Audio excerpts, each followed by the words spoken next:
वालेकुम जी दोस्तों, कैसे हैं आप। उम्मीद करता हूँ आप खैरियत से होंगे। अल्लाह के फजल करम से आज एक नई वीडियो शुरू करते हैं। तो दोस्तों आज मैं आपको हार्वेस्टर की वीडियो लेकर हाज़िर हुआ हूँ आपकी खिदमत में। तो आज इस हार्वेस्टर के जो ऑनर हैं मोहम्मद यासीन, इस हार्वेस्टर के मालिक हैं, ये हमारे साथ मौजूद हैं। इनसे पूछते हैं हार्वेस्टर।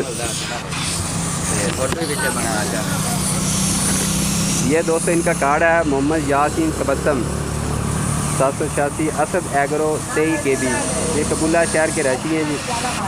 ये इनकी मशीन है। अगर किसी भाई ने गंदम की कटाई करवानी हो तो इस नंबर पर वो रब्ता कर सकता है। तो मोहम्मद यासीन से हम पूछते हैं इस मशीन के बारे में, ये कितने की इन्होंने ख़रीदी है और क्या हिसाब है इनका। अस्सलाम वालेकुम यासीन भाई। वालेकुम सलाम भाईजान, ये मशीन मैंने 40,000 की ख़रीदी है। 40 लाख? हाँ 40 लाख की, ठीक है ना। 40 लाख की लईए इन फिर तूड़ी ते बनाने वास्ते 12 लाख रुपया लगा है। 12 उत्ते खर्चा? हाँ जी, उत्ते खर्चा आ गया है। फिर ये 3 लाख रुपया रिपेयरिंग आया है खर्चा, क्योंकि बाहर गोरा इन्हों नहीं खोलता, सारी खोल के दोबारा तैयार की जाती है। सानू ये पै गई 55 लाख।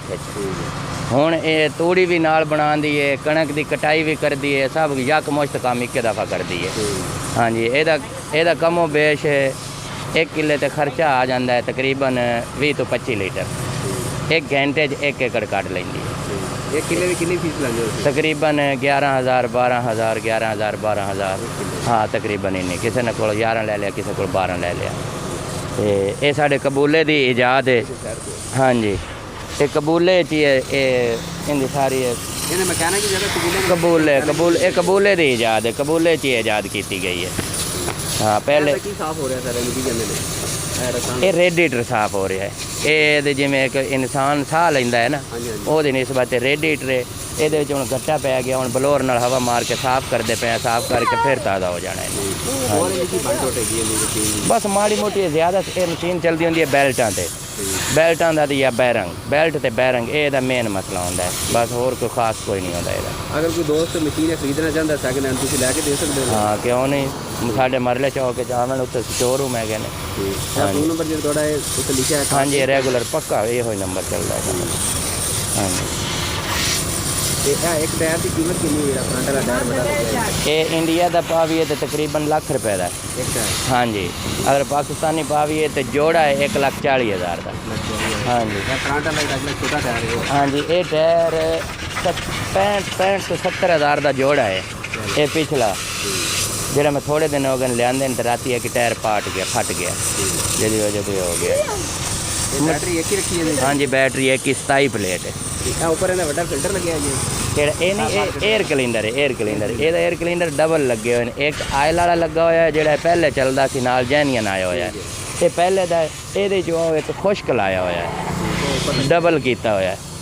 हाँ जी, पहलू वो हवा आएगी, वो एक अंदर फिल्टर भी लगा हुआ, वो क्रॉस करके तो फिर ये जाना है।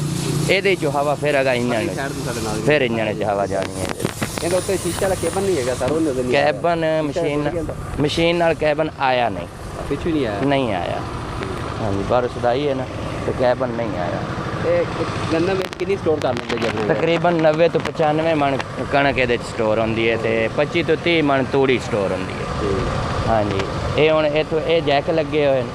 ये जो तूड़ी नाले ब्रिज आएगा, ये इतों लाक खोलांगे। खोल के विखाव। हाँ ये लाक है इनू जो भर जासी इनू इस तरह खोल देना।